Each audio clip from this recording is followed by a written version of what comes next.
Anti-pipeline protesters marching in Toronto support the controversial railway blockades growing across the country. The march started at Christie Park on Monday for Wet'suwet'en hereditary chiefs against the Coastal GasLink pipeline that would run through their traditional lands. Protesters say that blockades are justified despite CN Rail's Eastern Network cancellations and its effect on Canadians.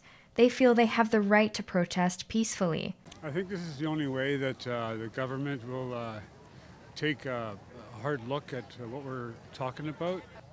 We're very tired of the government ignoring our people and all the issues that are important to us. We should have had blockades decades ago.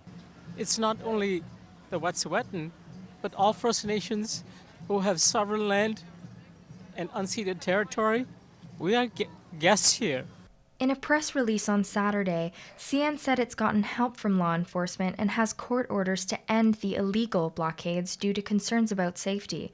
They've issued about 450 temporary layoffs since protests began. CN declined to comment on their stance on the protests. Via Rail has reopened service on select passenger trains while others remain cancelled.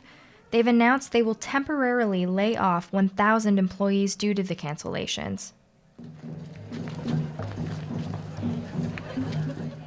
As you can see behind me, the march has just started. There's a massive turnout here today at Christie Park, and a lot of people are citing their frustrations with the government, particularly the RCMP, for the violence they've enacted at protesters and at Indigenous people.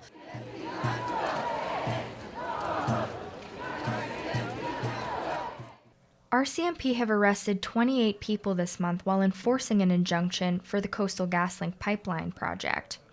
Hereditary chiefs have said they would not agree to talks with the government to end the blockades until RCMP remove themselves from Wet'suwet'en territory. Public Safety Minister Bill Blair says the RCMP has offered to withdraw its station. Find a political solution, which means no RCMP, no occupation of their lands, and negotiate. At their core, national protests highlight the lack of self-governance and title Wet'suwet'en peoples have over their traditional lands.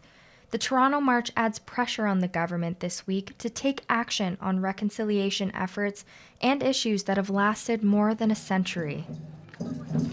For Sheridan Sun, I'm Danielle Orr.